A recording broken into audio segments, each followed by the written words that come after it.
আমি চ্যালেঞ্জ দিচ্ছি, এই বাংলাদেশে যারা বাধা দিয়েছিলেন তারা কই আজকে আসেন তো বাধা দিতে। এরা বহু মানুষের বুক খালি করেছে, এদের জন্য আয়না ঘরে হাজার হাজার মানুষের হাড় পাওয়া যায়। খুব মারাত্মক অপরাধ এটা, এর চাইতে বড় অপরাধ আর দুনিয়ায় নেই। তার দুনিয়াও শেষ, আখিরাতও শেষ। সব যখন শেষ করেই ফেলেছেন, গর্তের ভেতরে লুকিয়েও আপনি ছাড় পাবেন না, কারণ আপনাকে আল্লাহ অপমান করবেই। অনেক মুনাফিক, এখন অনেকে মুনাফিকি করছে, বুঝতেছে, এই জন্য সুর তুলছে, না এভাবে আর চলতে দেব না, তাড়াতাড়ি তাড়াতাড়ি। কিসের তাড়াতাড়ি? আপনি কি স্বাধীন করে দিয়ে গেলেন? যারা স্বাধীন করেছে তারা যা বলবে তাদের ওটা অনুযায়ী দেশ চলবে। এতে যদি 3 মাস হয়, 3 বছর হয়, 6 বছর হয়, 10 বছর হয়, হোক, কোনো অসুবিধা নেই। খ্যাতনামা ইসলামিক স্কলারদের বক্তব্য শুনতে আমাদের সঙ্গেই থাকুন। নিয়মিত আপডেট পেতে সাবস্ক্রাইব করে বেল বাটনে প্রেস করুন। Rosary 24 Enjoy the Holy Quran. এদেশে যারা বাধা দিয়েছিলেন তারা কয় আজকে আসেন তো বাধা দিতে।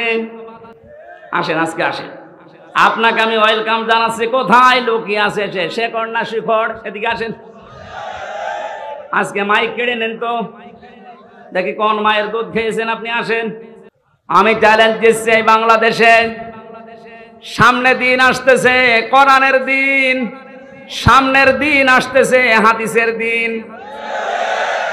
আগস্ট মাসের 5 তারিখের আগের জরিপ ছিল আমার কাছে, এদেশের 100 জনের মাত্র 15 থেকে 16 জন মানুষ চাইতো যে কোরআন দিয়ে, ইসলাম দিয়ে এই বাংলাদেশটা চলুক। কয়জন? 100 জনের সর্বোচ্চ 15 থেকে 16 জন। আচ্ছা, 5 তারিখের পরে আজকে 4, এই 30 দিনে গতকালকের রাতের 12:30টার রিপোর্ট পেয়েছি। এই দেশে, তাও যে সে রিপোর্ট করে নাই, নির্ভরযোগ্য রিপোর্ট এটা, এদেশে এখন 100 জনের 35 জন মানুষ চাচ্ছে দেশে ইসলাম দিয়ে চলুক। সময়টা একটু বৃদ্ধি হতে দেন। 100/51 মানুষ যখন চাইবে যে দেশে ইসলাম দিয়ে চলুক, কোন মহারথী আর বাধা দিয়ে পার পাবে না। এই জন্য এখন আমাদের খুব সতর্ক, ছোটখাটো কোনো বিষয় নিয়ে যেন ঝামেলায় না জড়াই। আমার এক ওস্তাদ বলছিলেন, একটা হোস্টেলে 100 ছেলে থাকে, খাবার সকালে নাস্তা দেওয়া হয়, রুটি পাউরুটি, রুটি আর কলা।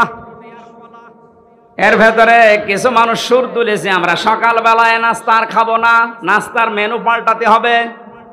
হোস্টেলে যিনি দায়িত্বে আছে ডাক দিয়ে বলছে, ঠিক আছে আমি পাল্টাবো, তবে কে কোনটা বেশি খেতে চায়, যে বেশি হবে ওই দিকে আমি রায় দেব। ভোটের সিস্টেম করেছে, রায় যখন এসেছে 20 জন চাই ওই আগেরটাই কলা পাউরুটি, 18 জন চাই খিচুড়ি, 15 জন চাই রোল। এভাবে ভাগ করতে করতে দেখা গেল 20-এর সংখ্যা আগে যা ছিল। এবার আপনি বলেন তো 20 বাদ দিলে 100-র ভেতরে থাকে কত? আরো জোরে, 80 জন যদি সব একমত হতো, এ নাস্তার মেনু পাল্টানো সহজ ছিল না কঠিন ছিল? বাস্তবটা এখন আমাদের সামনে।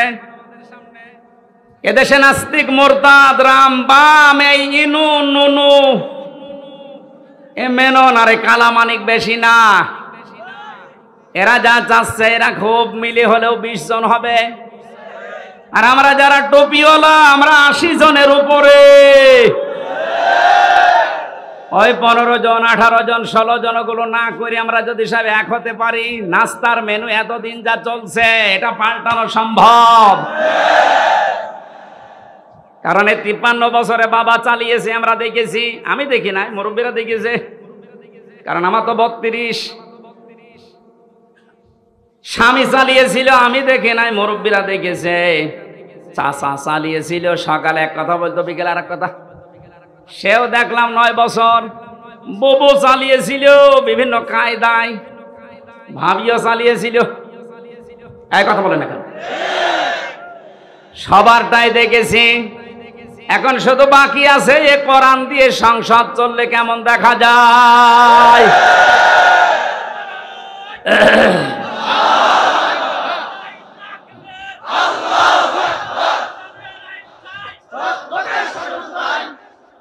কারা কারা চান আল্লাহর এই কোরআন দিয়ে বাংলাদেশের এই সংসদ চলুক? দেখে লিল্লাহে তাকবীর।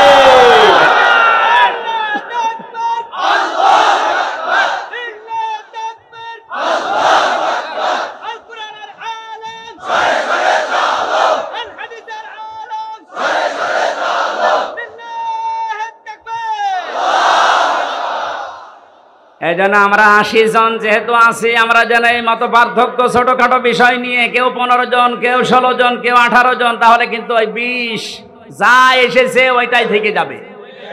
এই কথা বলেন না কেন? আমরা আর কোনো ছোটখাটো বিষয় নিয়ে মত পার্থক্য করতে চাই না। আমাদের এক যে কোরআন দিয়ে সংসদ চলবে, সে যেই আসুক। এটা অনেক জালেমরা তো বুঝেছিল, পালিয়েছে। অনেক মুনাফিক এখন অনেকে মুনাফিকি করছে, বুঝতেছে, এই জন্য সুর তুলছে, না এভাবে আর চলতে দেব না, তাড়াতাড়ি তাড়াতাড়ি। কিসের তাড়াতাড়ি? আপনি কি স্বাধীন করে দিয়ে গেলেন? যারা স্বাধীন করেছে তারা যা বলবে তাদের ওটা অনুযায়ী দেশ চলবে। এতে যদি 3 মাস হয়, 3 বছর হয়, 6 বছর হয়, 10 বছর হয়, হোক, কোনো অসুবিধা নেই।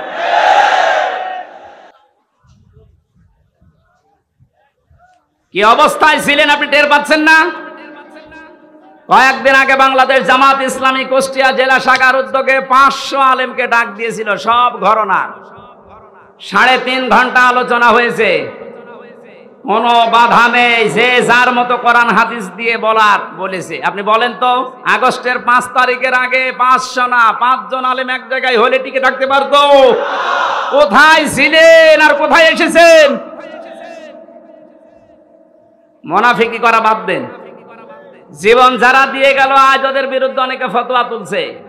বৈষম্য বিরোধী ছাত্র আন্দোলনে যারা শহীদ হয়েছে, এরা নাকি শহীদ না, বুক পেতে আত্মহত্যা করেছে। শয়তানি করার জায়গা পাচ্ছ না? শহীদ যারা, এদেরকে যদি কেউ মুখ দিয়ে বলে যে না এরা শহীদ হয়নি, এটা পুরা কোরআনের বিরুদ্ধের কথা।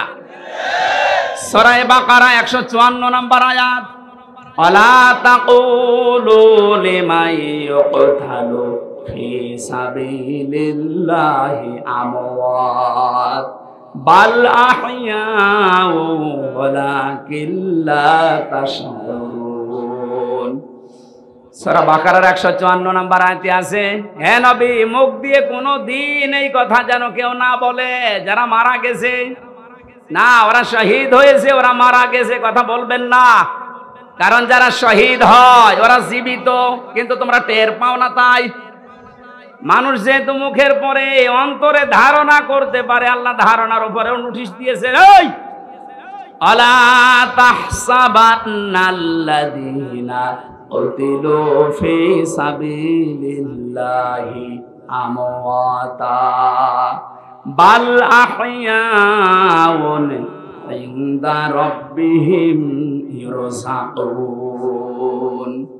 সূরা আলে ইমরান 169 নম্বর আয়াত। আল্লাহ পাক বলেন, মুখে তো বলবি না, ধারণাও করবি না যে যারা শহীদ হয়েছে ওরা মরে গেছে, না এই ধারণাও করা জায়েজ নেই, হারাম। কেন? বালা হইয়া, ওরা জীবিত। ওরা কি? আরো জোরে বলেন, ইনদা রাব্বিহিম ইরযাকুন, তারা আল্লাহর কাছে রিজিক পাচ্ছে। আমি কয়েকদিন আগে গিয়েছিলাম শহীদ আবু সাইদ রংপুরের কবর জিয়ারতে এবং বাড়ি দেখতে। ওর বাবা এসে আসার পরে জিজ্ঞাসা করলাম, ছেলে মেয়ে কয়টা? 6টা ছেলে, এটাই ছোট ছিল। ও ছোটবেলা থেকেই প্রতিবাদী, অন্যায় দেখলে কিছু নেই হাতে, তারপর প্রতিবাদ করত। এত বড় জুলুমের বিরুদ্ধে প্রতিবাদ করার জন্য যেটা হাতে নিয়েছিল, কোন অস্ত্র ছিল? কি ছিল? একটা গাছের ডাল। আরে কালা মানিক বলছে না, ওর হাতে অস্ত্র ছিল। ডাল যদি অস্ত্র হয়, তুমি যে কলা পাতায় শুয়েছিল এটা অস্ত্র।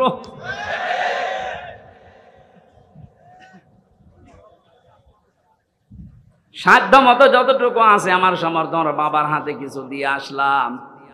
দেখলাম যে প্রতিবাদ করতে যে জীবনটা দিয়েছে, ওর কি আমাদের মতো জীবনের মায়া ছিল না? বলেন, আপনার জীবনের প্রতি যেমন মায়া আপনার সাইদের ওই রকমই ছিল। সাইদি না, সাইদ আবু সাইদ রংপুরের, যেভাবে বুকটা পেতে দিয়েছে দেখেছেন। আল্লাহ যেহেতু জানিয়েছে শহীদরা আমি আল্লাহর কাছে খাবার খাই, আর খাবার খেলে রক্ত গোশত চর্বি তোর যায় না, কিয়ামতে সাইদ যখন উঠবে ঠিক ওইভাবেই উঠবে।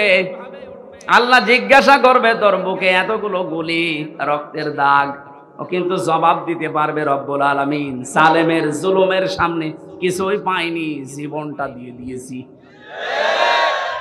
এইটা নিয়ে এখনো পর্যন্ত ফতোয়াবাজি করছেন আপনি। কোনদিন কথা মনে মনে ভাববেন না, বলবেন তো নাই।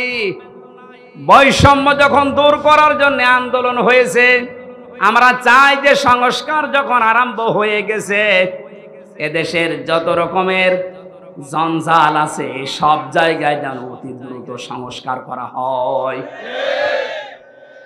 মাঝে মাঝে দেখি কিছু কিছু ইস্যু তৈরি করে অমুক ঘেরাও করো, অমুক জায়গা চালাও, অমুক জায়গা ধরো। কেন? 15 বছর কোথায় ছিলেন আপনি? আনসারের নাম নিয়ে যারা আজ নেমেছে, 42,000 আনসার নিয়োগ হয়েছে ক বছরে, তার 32,000 হচ্ছে গোপালগঞ্জের, আর বাকি 63টা জেলা। আমরা কি ঘাস কাটছি? তার মানে বোঝা গেছে সব আপনাদের বানানো। হিন্দুদের দিয়ে আপনারা চালাতে চেয়েছিলেন বিশৃঙ্খলা তৈরি করে পৃথিবীর মানুষকে দেখাতে, হালে পানি নেয়নি। কারণ এই দেশে সংখ্যালঘু সংখ্যাগুরু বলে কিচ্ছু নেই, এগুলো সব ওই জালেমদের বানানো। ডাক্তার শফিকুর রহমান ঘোষণা দিয়েছে বাংলাদেশে কোনো সংখ্যালঘু সংখ্যাগুরু নেই। এদেশে যে জন্ম নিয়েছে সেই এই দেশের বৈধ নাগরিক। কিসের সংখ্যালঘু, কিসের সংখ্যাগুরু? এই কথা বলে জালেমরা ওদের মন থেকে এই দেশের ইসলামপন্থী মানুষদের ঘৃণা জন্মিয়েছে। ওদের দিয়ে যখন শুরু করেছিল হালে পানি নেয়নি, তারপরে শুরু করেছে আনসার দিয়ে। আরে ভাই, পুলিশ দিয়ে যদি দেশটা চলতে পারে, আনসার ছাড়া চলবে 1 আর 2। যদিও আমি পুলিশ প্রশাসনে যারা আছে তারা এখন সবাই খারাপ না, কয়েকটা লোকের জন্য আজ এই বিভাগের উপরে মানুষের যে রাগ। আমার নিচতলায় ভাড়া ছিল এক পুলিশ, 5 তারিখের পর থেকে কোথায় যে গেছে আল্লাহ জানে আর ও জানে। ওখানে 14 জন মারা গেছে আমার বাড়ির সামনে। পুলিশ এইভাবে অস্ত্র ঠেকিয়ে মেরেছে। এজন্য মানুষের এত রাগ, থানা পদ পুড়িয়েই দিয়েছে। জানিয়েছে যদি ওই সাহেব আলী নামে যে দারোগাটা, ওরে যদি পাই, ও যেমন গুলি করে করে মেরেছে, ওরে আমরা পিটিয়ে একেবারে আনারের মতো 14 টুকরা 15 টুকরা করব। ভয়তে আজও পালিয়েছে, কালও পালিয়েছে। কিন্তু আমার বাড়িতে যে ছিল, ও ছিল রাস্তার পুলিশ, ওই ট্রাফিক পুলিশ, কিন্তু ওই ভয়ে পালিয়েছে। এই প্রশাসনের এর উপরে এখনো পর্যন্ত আমাদের যাদের ক্ষোভ, সবার জন্য না, যেই কয়েকজনের নির্দেশে এই গণহত্যা হয়েছে, এদের কারণে এই বিভাগটা নষ্ট হয়ে গেছে। মানুষ এদের উপর আস্থা আনতে কিছু সময় লাগবে, কিন্তু যারা এর জন্য দায়ী, আমরা এই টপ টু বটন যেই কয়েকজন এদের শাস্তি দাবি করছি। এরা বহু মানুষের বুক খালি করেছে। এদের জন্য আয়না ঘরে হাজার হাজার মানুষের হাড় পাওয়া যাচ্ছে। আপনার বিবেক জীবনও সায় দেবে না যদি আয়না ঘরের দৃশ্য দেখেন। একটা মানুষ এত শক্ত হতে পারে? আমার সাথে যে আলেমটা ছিল মুফতি ফখরুল ইসলাম, মানে মাঝে মাঝে রাতের বেলা দেখতাম কেঁপে উঠছে। কি ভাই, কি হয়েছে? আয়না ঘরের কথা মনে হয় মাঝে মাঝে। এই পায়ের নিচ দিয়ে হাত দিয়ে সামনে যে রড ঝোলানো আছে, রডের সাথে দিয়ে হ্যান্ডকাপ দিয়ে লাগিয়ে রাখতো। 1-2 ঘন্টা না, দিনের পর দিন, মাসের পর মাস। আমার মাঝে মাঝে মনে হতো আল্লাহ, এই দুনিয়াতে মনে হয় সবচাইতে বড় নিয়ামত একটু শুয়ে থাকা। এটা যে কত বড় নিয়ামত আমি ওই ঘরে থেকে বুঝতে পেরেছি। টয়লেট করার জন্য মানুষ মাত্র 1.5 মিনিট সময় দিত, খাবার খেতে দিত কয়েক মিনিট, তাও খাবার নাকি মনে হচ্ছে কে মাখিয়ে দিয়েছে। অর্ধেক পচা অর্ধেক ভালো, 4-5টা তরকারি একসাথে দিয়ে এক বাটির ভেতরে, খেলে খান, না খেলে যান। তাও যদি একটু নরম হয়তো, যে ভাই এখন নামাজের সময়টা একটু বলেন, কখন নামাজের সময় আমরা তো জানি না, কারণ এখানে রাত দিন বোঝা যায় না। মাঝে মাঝে এমন লোক দায়িত্বে পড়তো, কিসের নামাজ, নামাজ পড়ে কি পাও, আল্লাহরও ভোগ হতো। যেই কয়জন মানুষের দ্বারা আজ পুলিশ প্রশাসনের সবার উপরে মানুষের রাগ ঝাল অনেকে মিটাচ্ছে, এই কয়জন মানুষের শাস্তি আমরা দাবি করছি, সবার না। এখন অনেক কনস্টেবল, অনেক এসআই লাইভ করে বলছে আমাদের জীবনটা নষ্ট হয়ে গেছে এই কয়েকটা শুকরের বাচ্চার কারণে। যাদের নাম বলছে আজকের লাইভ দেখলাম, বেনজিরের নাম বলছে, এই আব্দুল্লাহ মামুনের নাম বলছে, বাকি শহীদ বলছে ধরা পড়েছে, 8 দিনের রিমান্ড দিয়েছে। আমার মনে হয় আমার সাথে রিমান্ডে যে আচরণ করেছে ওর সাথেও করা হোক। এদের নির্দেশে হাজার হাজার মানুষ, 1000-এর উপর মানুষ বাংলাদেশে মারা গেছে এই 14 তারিখ 5 তারিখের আগ পর্যন্ত। আপনি টের পাচ্ছেন কোথায়? আর এখনো পর্যন্ত অনেকে জালেমের প্রশংসা করছে যে কি করেছে টের পাচ্ছেন না। চলেন আপনারা নিয়ে যায়, 10 দিন থাকেন আপনি ওই ঘরের ভেতরে। অনেকে না বুঝে আবার এই দেশ থেকে এখনো পর্যন্ত বুকে সাহস বাঁধতেছে, ভিডিও কলে কথা বলছে, আপা ঘাবড়াবেন না, আপনি ঘাবড়ালে আমরা নরম হয়ে যাই। আপনি আবারও শক্ত হতে চাচ্ছেন? ইনোরে যেভাবে কিক মেরেছে, আপনি যদি এখনো শক্ত হতে চান আপনার ভাগ্যে ওই রকম কিক আছে না। জালেমরা আর মাথা উঁচুকে দাঁড়াতে পারবে না এই দেশে, কারণ কোরআনের ঘোষণা হচ্ছে জালেমরা অতি শীঘ্রই তাদের জুলুমের জন্য কাঁদবে। কালকে আমি হাউমাউ করে কাঁদতে দেখলাম পাঁচি সেলিমকে। এই জন্য কোনো মানুষ জুলুম করবেন না, খুব মারাত্মক অপরাধ এটা। এর চাইতে বড় অপরাধ আর দুনিয়ায় নেই, তার দুনিয়াও শেষ, আখিরাতও শেষ। আল্লাহ আমাদেরকে যেন কোনো জুলুম করা থেকে বাঁচান, সে পারিবারিক জীবনের জুলুম হোক, সামাজিক জীবনের জুলুম হোক, রাজনৈতিক জীবনের জুলুম হোক, সব জুলুম থেকে আল্লাহ আমাদের রক্ষা করেন, বলেন আমিন। বাংলাদেশের ঐতিহ্যবাহী জেলা মাগুরা মোহাম্মদপুর থানার অন্তর্গত চালিমিয়া মাদ্রাসা প্রাঙ্গণ বাবুখালী হাফিজিয়া ও কওমি মাদ্রাসার উদ্যোগে 21তম বাৎসরিক ঐতিহাসিক তাফসিরুল কোরআন মাহফিলের স্বনামধন্য সভাপতি, বিশিষ্ট ইসলামী চিন্তাবিদ, শিক্ষাবিদ জনাব মাওলানা মতিউর রহমান, সম্মানিত পরিচালক হাফেজ মোহাম্মদ হাবিব হোসেন, এতক্ষণ যারা কথা বললেন ফরিদপুরের সন্তান হাফেজ কারি মাওলানা নাইমুল ইসলাম, মঞ্চে বসা আছেন বাংলাদেশ জামাতে ইসলামীর মাগুরা জেলা শাখার শ্রদ্ধাভাজন জেলা আমির, বসা আছেন আপনাদের মাগুরার কৃতি সন্তান বিশিষ্ট ইসলামিক চিন্তাবিদ, আইনজীবী, মুফাসসিরে কোরআন বড় ভাই জনাব মাওলানা জাহাঙ্গীর আলম,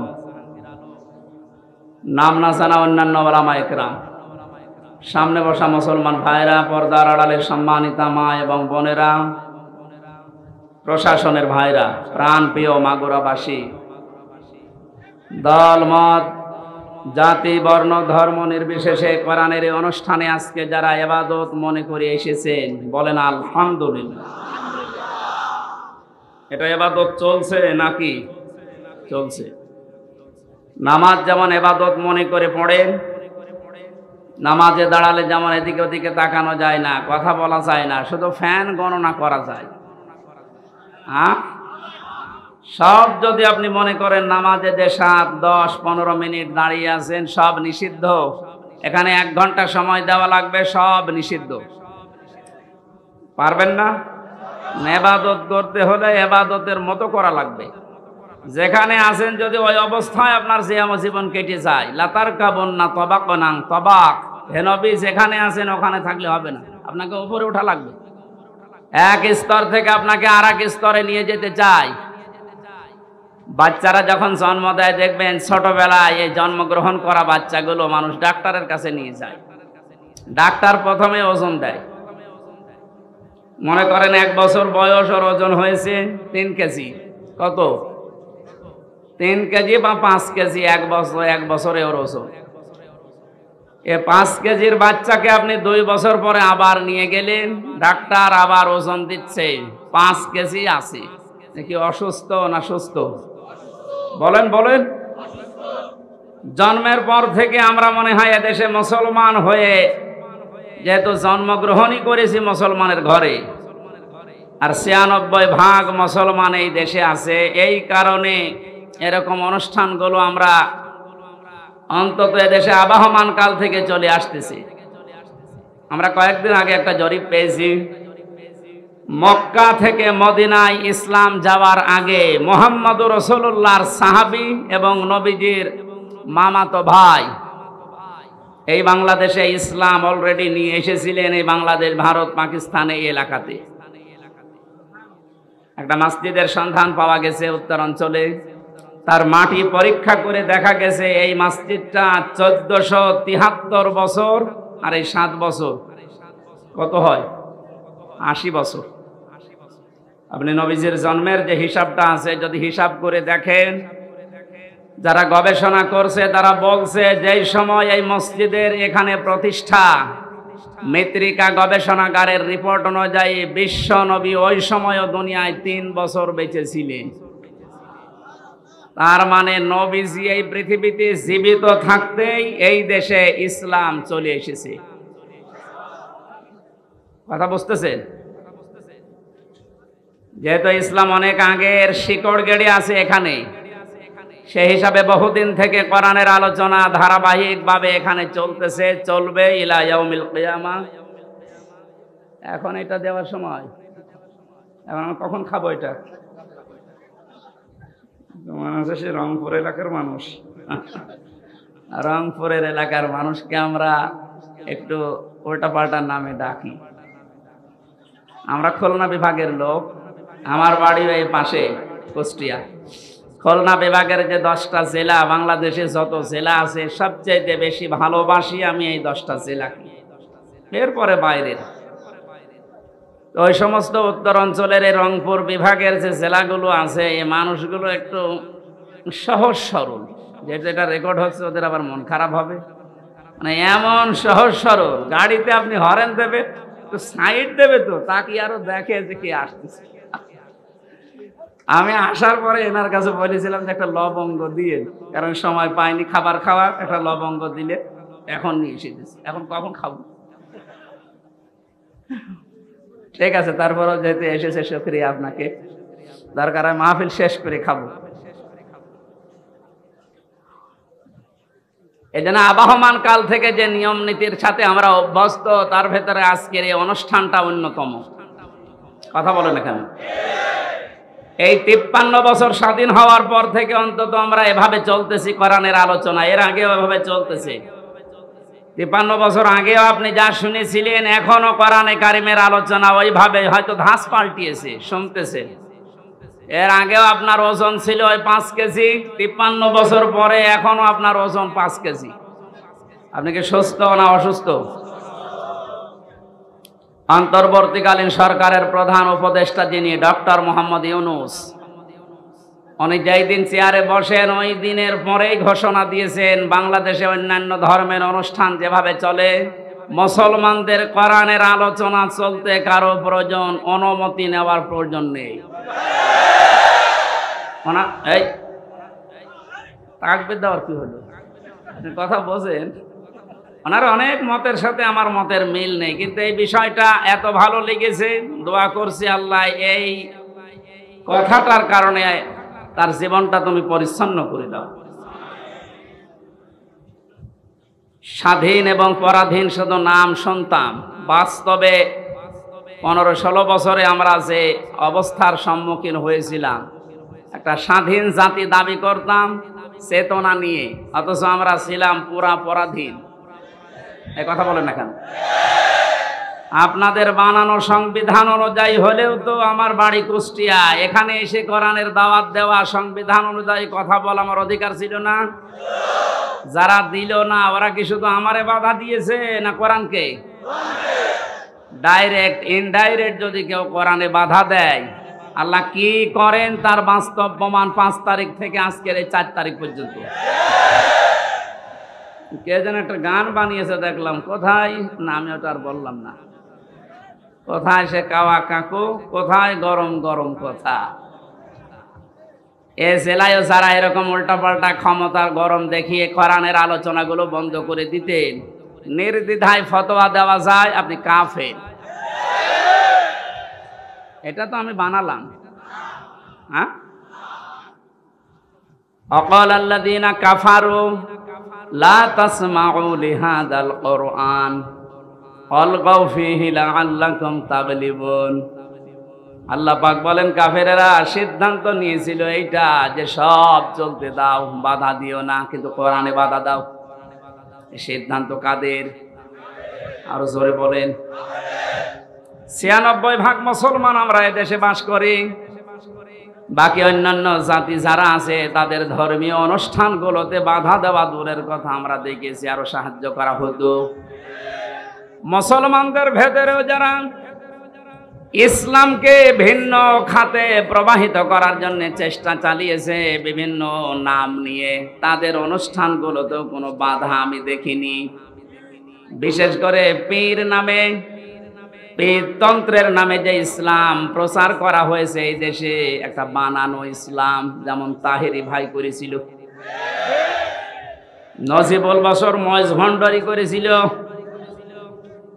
আবু সুফিয়ান আল কাদরি ভাই করেছিল। এ সমস্ত জায়গাতে আমি নিজে দেখেছি বাধা তো নেই। পাশেই 5 কিলোমিটার দূরে তাফসির মাহফিল, বাধা তো দিয়েছে, গ্রেফতারও করেছে। কোরআনের আয়াত অনুযায়ী বোঝা যাচ্ছে কোরআন যারা বাধা দেয় কোরআন প্রসারে কায়েমে, এরা কাফের।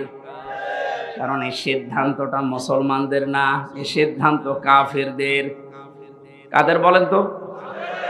এখানে একটা মাসলা বলছি, কেউ যদি কাফেরকে কাফের মনে না করে সেও কাফের। জেলখানায় আমি 3টা বছরের ভেতরে সবচাইতে বেশি এই কথাটা মাওলানা মামুনুল হকের কাছে শুনেছি। উনি মাঝে মাঝে বলতেন, হামজা যদি বাইরে যেতে পারি কোনো কাফেরের জানাজায় যাব না, কবরেও যাব না। বলতাম, ভাই আপনি এই বিষয়টা নিয়ে তো বেশি কথা বলেন। দেখো কোরআনে কারিমে আল্লাহ জানিয়েছেন, ওয়ালা তুসাল্লি আলা আহাদিম মিনহুম মাতা আবাদা ওয়ালা তাকুম আলা কবরি ইলা আখিরি আয়া। সূরা তাওবার 84 নম্বর আয়াতের প্রথম অংশে আছে, আল্লাহ পাক বলেন, হে নবী এরা মারা গেলে এদের কবরের পাশে দাঁড়ানো দূরের কথা, এদের জানাজার নামাজ পড়া দূরের কথা, আপনি এর পাশ দিয়েও যাবেন না। যদিও তাকুম আলা কবরের ব্যাখ্যা 2টা পেয়েছি তাফসিরে। কাফেরের কবরের পাশ দিয়েও হেঁটে যাবেন না এবং কবরের পাশে দাঁড়াবেনও না, কারণ জায়গাটা গজবের। কিসের? কাফেরকে যেখানে মাটিতে রাখা হয় ওই জায়গাটা গজবের হয়ে যায়। এর প্রমাণ আবু জেহেলের কবর। বদরের ময়দান দেখতে গিয়েছিলাম, যিনি আমার সাথে ছিল ওই দেশের আমারে বলছে, এই যে বিশাল কবরস্থান এটা সাহাবীদের, 14 জন সাহাবী শহীদ হয়েছিল, এখানে সবাই আছে। পাশেই বিশাল খেজুর বাগান, এই পাশে একটা গর্তের মতো কুয়ার মতো দেখালো যে এই জায়গায় 14 জন কাফেরকে, 70 জন কাফেরকে এক জায়গায় মাটি দেওয়া। আমার বলছে, হুজুর এটা শয়তানের কবর। শয়তান মানে আবু জেহেলের। ওরে তারা আদর করে এভাবে মাটি দেয়নি, ওরা যুদ্ধ করে দিয়েছে। যে কথাগুলো আমাকে জানিয়েছে তার ভেতরে 2টা গুরুত্বপূর্ণ। 1 নম্বরে বলে, হুজুর এখানে কিন্তু বহু পানি আসে, যে পাশে যে কুয়া, গ্যালন গ্যালন পানি উঠতেছে এখান থেকে। আশ্চর্যের বিষয়, এখানে পানি আসার পরও কোনো গাছ আজ পর্যন্ত জন্মায় না। পাশে দেখেন খেজুর বাগান, কি তরুতাজা খেজুর ধরেছে। আপনার কি মনে হয় ওকে আল্লাহ আপেল খাওয়াচ্ছে? হ্যাঁ? আর কবরে আল্লাহ আগুন লাগিয়েছে, এত হট এত গরম, এর জন্য ওখানে কিছু জন্মই নাই না, জায়গাটা গজবের জায়গা হয়ে গেছে। কাবা শরীফ তাওয়াফ করার পরে উপর দিয়ে ঘুরছিলাম, হঠাৎ দেখি আমার পেটে ব্যথা করছে। এক পুলিশকে ডাক দিয়ে বললাম, ভাই এতক্ষণ তো ভালোই ছিলাম, এখন আমার পেটে ব্যথা করছে, কি করব? আমরা বলছে, ইয়া হাজি উল হজ্জা তাই না বিলা দোকান।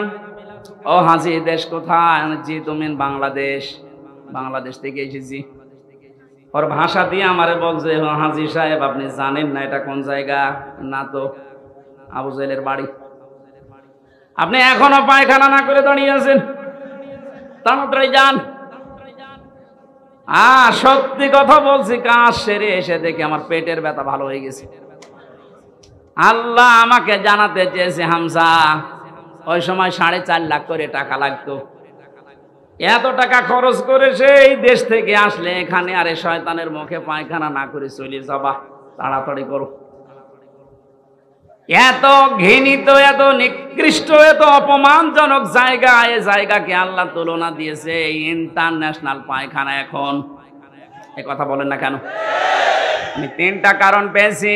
এক নম্বরে আবু জেহেল ছিল জুলুমকারী, জালেম। ও যে বহু এতিমের সম্পদ জুলুম করে আত্মসাৎ করে ফাঁকি দিয়ে খেয়েছে, তার জীবনী পড়লে পাবেন। দুই নম্বরে ছিল স্বৈরাচার। তিন নম্বরে মানুষটা পৃথিবীর সবচাইতে শ্রেষ্ঠ মানুষ মুহাম্মদুর রাসূলুল্লাহকে কষ্ট দিয়েছে। এই তিনটা কারণ পড়েছি আমি তাফসিরে। কোরআনে কারীম জানিয়েছে ওয়াল্লাযীনা ইয়াউযুনা রাসূলাল্লাহি লাহুম আযাবুন আলীম। সূরা তাওবার 60 নম্বর আয়াতের শেষের দিকে আছে, আল্লাহ পাক বলেন যে মানুষগুলো দুনিয়াতে আমার রাসূলকে কষ্ট দিচ্ছে, দেবে। ইয়াউযুনা না দিয়ে আল্লাহ আযাব দিতে পারতেন, মাঝের সিগা দিলে অর্থ হয়ে যেত, কিন্তু আল্লাহ ইয়াউযুনা দিলেন কেন? বর্তমান, ভবিষ্যৎ, প্রেজেন্ট, ফিউচার, দুইটা কাল নিয়ে শব্দটা গঠন করা। তাফসিরে কাবীর আল্লামা ফখরুদ্দিন রাজি রহমাতুল্লাহ আলাইহি ব্যাখ্যায় লিখেছেন। এই এরপরে কথা বলেন কোন কারণে? এদিকে তাকান। মুফাসসির বলেন আল্লাহ পাক ইয়াউযুনা দেওয়ার পেছনে 7টা কারণ লিখেছে। আমি সবগুলো না বললেও একটা বলছি। তিনি যেহেতু কিয়ামত পর্যন্ত থাকবেন না, থাকবেন, উনি তো দুনিয়া থেকে বিদায় নিয়েছে, তাহলে ইয়াউযুনা দেওয়ার কারণ কি? প্রথম কারণ লিখেছে কিয়ামত পর্যন্ত রাসূলুল্লাহ থাকবে না, কিন্তু রাসূলুল্লাহর ওয়ারিসরা থাকবে। বিশ্বনবীকে কষ্ট দিলে যেমন আযাবুন আলীম এ ঘোষণা আছে, নবীর ওয়ারিসদেরকে কেউ যদি কষ্ট দেয়, মাস্ট বি আল্লাহ ওই রকম আযাবই কিয়ামত পর্যন্ত পাঠাতেই থাকবে।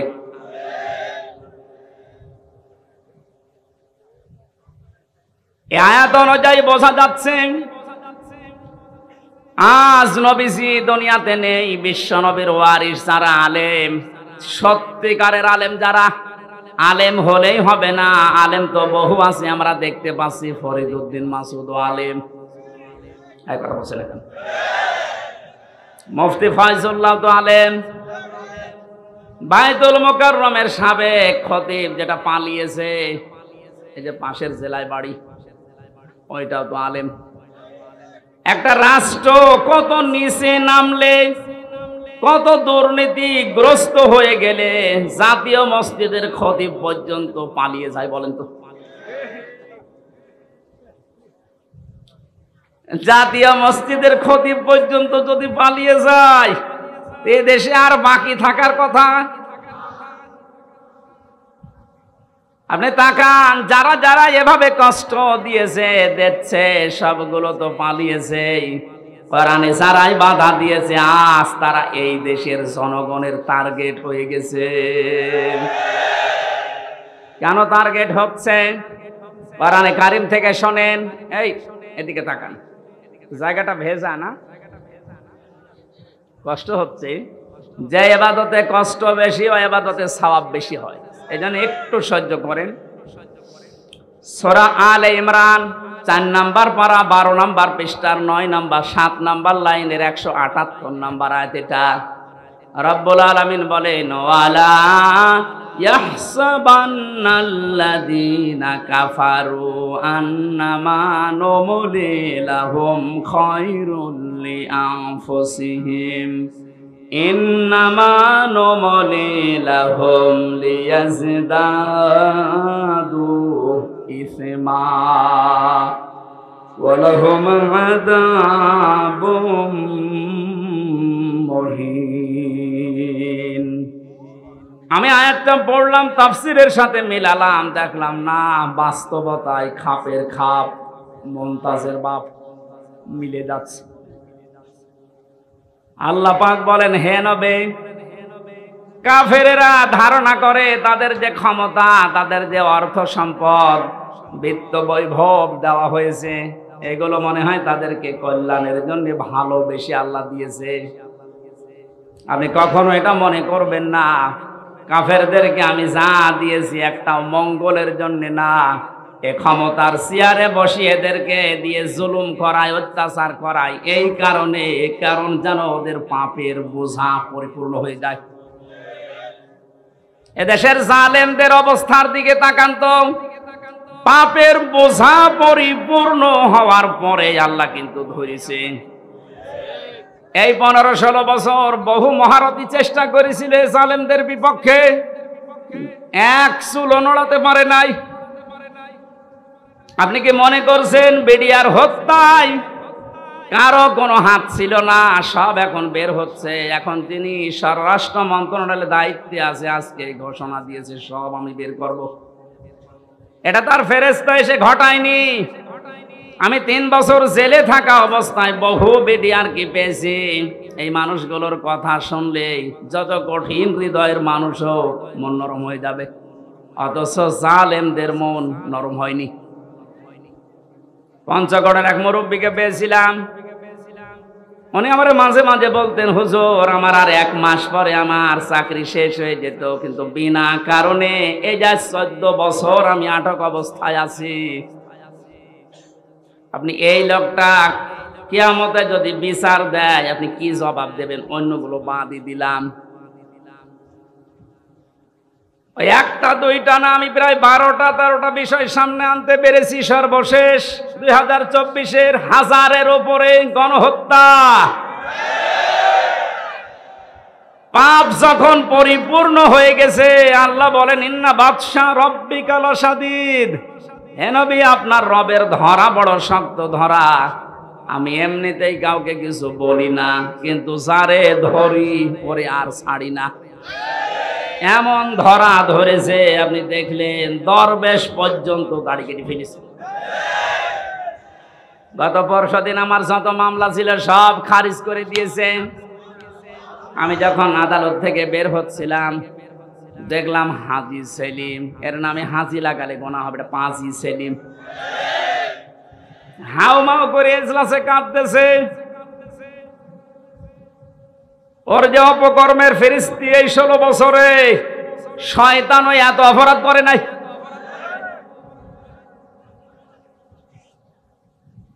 এমন ধরা আল্লাহ ধরেছে, অপমান কারে বলে আয়াতের শেষে ছিল আলাহুম আযাবুম মুহিন। আল্লাহ পাক বলেন আমি তাদেরকে অপমানজনক শাস্তি দেব, যেটার বাস্তব প্রমাণ কালামানিক। এরকম অপমান মনে হয় ফেরাউনও হয়নি। ফেরাউন ডুবে মরে গেছে, কিন্তু ওর বিসি হলে এর বিসি পর্যন্ত শেষ। আর কি হারাবেন আপনি? আমার মানে বিসি না উড়ে গোড়া থেকে উড়ে গেলে ভালো হইতো। যতগুলো অপমান আমরা দেখতে পেলেন, এই যে হারুন আঙ্কেল 3 ইঞ্চি, এই লোকটা অপমান হওয়ার পেছনে আমি যতটুকু দেখেছি, আমার সাথে ওই ছোট হুজুরটা ছিল প্রথমে 2 মাস, ওই যে মাদানি রফিকুল ইসলাম মাদানি মাওলানা আমারে বলছিল হামজা ভাই, ভাই বলে এই জন্য কারণ ওর বয়স আমার বয়স সেম সেম, দেখতে ছোট কিন্তু বয়স আছে। এখন তোর বয়স 30 আর আমার 32। আমারে বলছে হামজা ভাই আমারে রিমান্ডের নামে নিয়ে গেল আমার হাতের ছিলে, রাত 12:30টা 1টার দিকে 2 পাশে ব্লক করে পুরা উলঙ্গ করেছে। আমার 1 টুকরা কাপড় আমার শরীরে নেই, হাফ প্যান্ট ছিল ওইটাও খুলে দিয়েছে। আমার হাতে একটা সিগারেট ধরিয়ে দিয়েছে। পাশে একটা অর্ধ উলঙ্গ মহিলা কোত্থেকে নিয়ে এসে দাঁড় করিয়ে ছবি তুলছে, বলছে এটা সকালে ছড়িয়ে দেব, মানুষ বুঝবে যে হুজুর কত খারাপ। আমার বলছে হুজুর আমার এত অসহায় মনে হচ্ছিল নিজেকে, চোখের পানি ফেলে কাঁদলাম, ডাক দিয়ে বললাম মাবুদ তোমার কোরআন আমি 100 ভাগ বিশ্বাস করি। তুমি যা দেখলে, তুমি যা দেখলে, যা শুনলে আমি তো জানি, আমি কিচ্ছু জানি না বিষয়। আমাকে যে প্রশ্নগুলো করে এর সাথে আমি ন্যূনতম জড়িত না। সন্ত্রাস বিরোধী আইনে মামলা দিয়েছে উল্টাপাল্টা করে। এক এসআই কে ডাক দিয়ে বললাম, ভাই আমার সাথে আপনারা যা করছেন, রাস্তা তো ব্লক করা, কেউ আসতে পারে না, হারুন স্যার কি জানে? ওই এসআই বলছে, হারুন স্যার জানে না মানে উনি তো করাচ্ছে।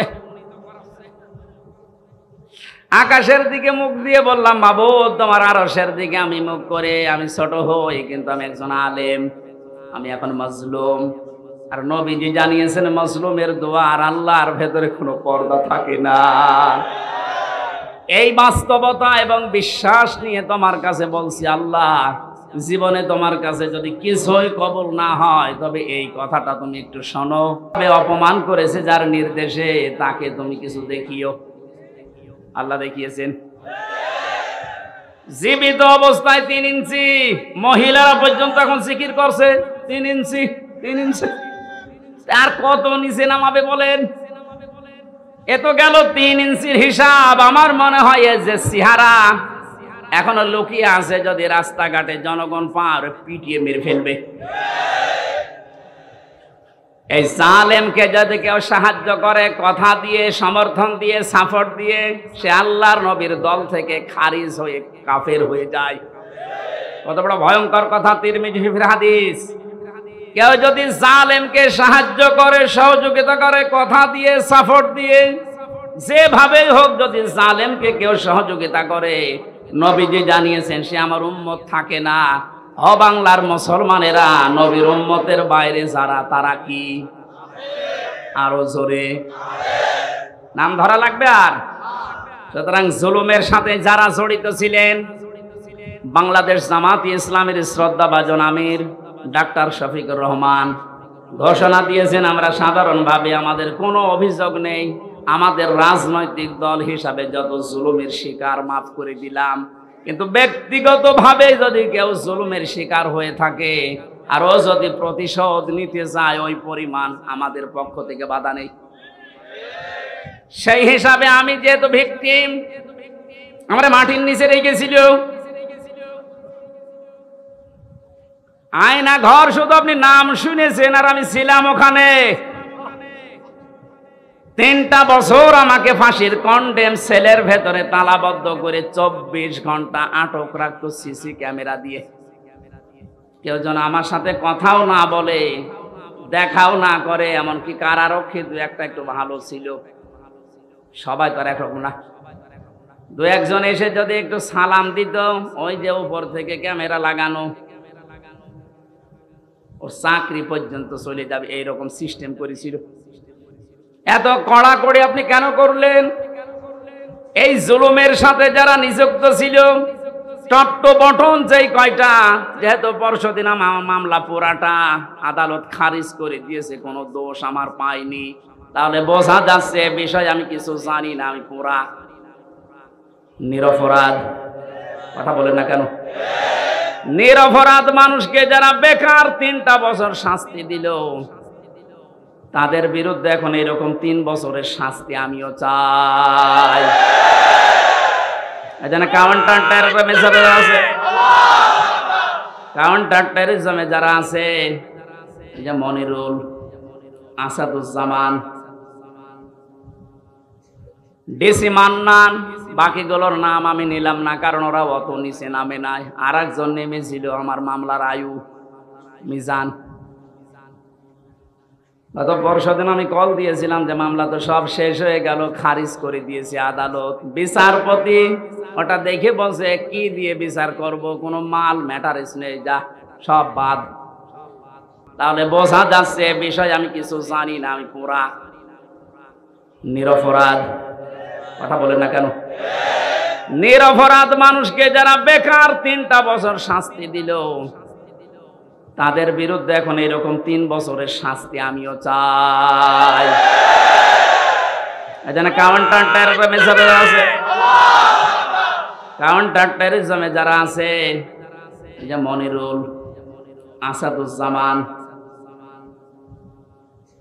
ডিসি মান্নান, বাকিগুলোর নাম আমি নিলাম না, কারণ ওরা অত নিচে নামে নাই। আর একজন নেমেছিল আমার মামলার আয়ু মিজান। গত পরশুদিন আমি কল দিয়েছিলাম যে মামলা তো সব শেষ হয়ে গেল, খারিজ করে দিয়েছে আদালত। বিচারপতি ওটা দেখে বলছে কি দিয়ে বিচার করব, কোনো মাল ম্যাটারেস নেই, যা সব বাদ। ওনারে বললাম এতদিন পর্যন্ত ওনারে স্যার বলতাম, এখন দেখি আমার মোবাইল পেলে আমার উল্টা করে স্যার বলছে, হাও মাও করে কান্না কাটে। বলে কি করা লাগবে হুজুর বলেন, আমার কোনো দোষ নেই। দোষ নেই তে আমারে ধরার পরে আমার বাবার কাছ থেকে 10 লাখ টাকা খেয়েছিস, ওই টাকা ফেরত দে। সবচাইতে বড় বিষয়, যেহেতু আদালতের মাধ্যমে আমি নির্দোষ প্রমাণ হয়েছে, আমার কোনো দোষ নেই। 3টা বছর আমার জীবন থেকে যারা নষ্ট করেছেন, এর সাথে যারাই জড়িত ছিলেন তাদেরও জীবন থেকে আমি 3 বছর নষ্ট করতে চাই। এইটাই নাই বিচার। এটা যদি আপনি না করেন, আগামীতে যারা আসবে এরকম হাজার ও হামজার নামে ওরা কারণে অকারণে মিথ্যা সত্য মিলিয়ে মামলা দিয়ে বছরের পর বছর আটক করে রাখবে। এই জন্য যে মানুষগুলো 5 বছর 7 বছর 10 বছর জেলে থাকার পরে কোনো দোষ পায় না, শেষে খালাস দিয়ে দেয়, এর সাথে যারা জড়িত মামলার আয়ু থেকে শুরু করে উপর পর্যন্ত প্রত্যেকের বিচারের আওতায় আনা লাগবে। কোন কারণে কিছুই পেলি না, ওর 10টা বছর নষ্ট করলি, তুই বড় জালেম। জালেমের কথা এই কারণে বলছি, কারণে শব্দটা শুনতে যত সহজ মনে হচ্ছে, বিষয়টা অত সহজ না। জালেম আল্লাহর কাছে এত ঘৃণিত, এত নিন্দিত, এত খারাপ, আল্লাহ নিজে বলেন আমি জালেমের বিরুদ্ধে নিজে বাদী হয়ে মামলা দেব। সূরা শুরা 42 নম্বর আয়াত, 25 নম্বর পারার 6 নম্বর পৃষ্ঠার 13 নম্বর লাইনে আছে, ইন্নামাস সাবিলু আলাল্লাযিনা ইয়াযলিমুনান নাস, ইলা আখির আয়া। আল্লাহ পাক বলেন অবশ্যই আমি আল্লাহ মামলা দেব। ওই আল্লাহ নিজে মামলা দায়ের করবে, নিজে কেস করবে, নিজে অভিযোগ দায়ের করবে ওই সমস্ত মানুষদের বিরুদ্ধে, ইয়াজলিমুনান নাস, যারা মানুষ হয়ে মানুষের উপরে জুলুম করেছেন। জালেম যারা, এটা রেকর্ড হচ্ছে, আপনিও শুনতেছেন, যেখানে লুকিয়ে আছেন কান খাড়া করে শোনেন। জালেম যারা, তাদের দুনিয়াও শেষ, আখিরাতও শেষ। আপনার আর বাঁচার মতো কোনো লাইন নেই যতক্ষণ পর্যন্ত এই মাজলুমরা মাফ না করবে। আর আমার তো যতটুকু বাস্তবতায় ধারণা আমি দেখেছি, বাংলাদেশের 18 কোটি মানুষও যদি আপনাকে মাফ করে দেয়, আয়না ঘরের সাথে যারা জড়িত ছিলেন, ব্যারিস্টার আরমানের বউ আপনাকে মাফ করবে না।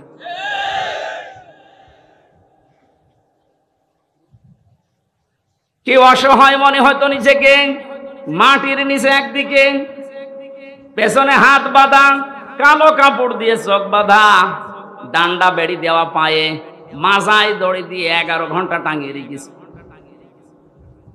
তাও যদি একটা অপরাধ করতাম মেনে নিতে পারতাম, কিচ্ছু জানি না ওই বিষয়ে। কোন পাগল কোন ছাগল নাকি সে সিরাজগঞ্জ থেকে গেছে সংসদ ভাঙবে একটা কাঁচি নিয়ে, তারে পুলিশে ধরেছে, এই এখানে কে, সংসদ ভেঙে ফেলবো। কাঁচি দিয়ে সংসদ ভাঙা যায়? বোম মারলে ওড়ে না, আর তুমি কাঁচি নিয়ে এসেছো। ও নাকি বলেছে যে আমি হুজুরের ওয়াজ শুনে উদ্বুদ্ধ হয়ে সংসদ ভাঙতে এসেছি। কোন হুজুর? আমি রামজা, ধরে নিয়ে আয়। এই যে আমার অপরাধ। আমি বারবার বলার চেষ্টা করেছি 164-এ ম্যাজিস্ট্রেটের কাছে, স্যার আমার ওয়াজ আপনার মোবাইলও আছে, আপনি দেখেন তো আমি কোন ওয়াজ করলাম যে আমার ওয়াজ শুনে উদ্বুদ্ধ হয়ে সংসদ ভাঙতে গেল। বলে আমার হাত বাঁধা, কিছু করার নেই। বিচার ব্যবস্থা কোথায় নামিয়েছেন আপনি? এই ব্যবস্থার কারণে হাজার হাজার মানুষের জীবন নষ্ট করেছেন, দুনিয়া থেকে পর্যন্ত বিদায় করে দিয়েছেন। হাজী সেলিমের যে টর্চার সেল পুরান ঢাকায়, ওখানে নাকি মাটির নিচে যেখানে অত্যাচার করত, ওখানে অনেক হাড় গোড় পাওয়া যাচ্ছে, তার মানে অনেক মানুষের মৃতদেহ আছে। আর শয়তান কালকে দেখলাম কাঁদতেছে এজলাসে, আমি কিছু জানি না। জানি না মানে ওরা ডিম দেওয়া দরকার। জালেমদের কোনো ছাড় নেই, যারা এই জালেমদের সহযোগী ছিল একটাকেও যেন ক্ষমা করা না হয়। 1628 জন মানুষ দায়িত্বে ছিল। মেন সালেমসে তার পক্ষে ছিল 1628 জন চেয়ারধারী লোক। এদের একটারও বিচার না করে ছাড় দেওয়া যাবে না। যদি ছাড় দিয়ে দেন আগামীতে কিন্তু এই জুলুম আবার আসবে। খ্যাতনামা ইসলামিক স্কলারদের বক্তব্য শুনতে আমাদের সঙ্গেই থাকুন। নিয়মিত আপডেট পেতে সাবস্ক্রাইব করে বেল বাটনে প্রেস করুন। Rosary 24. Enjoy the Holy Quran.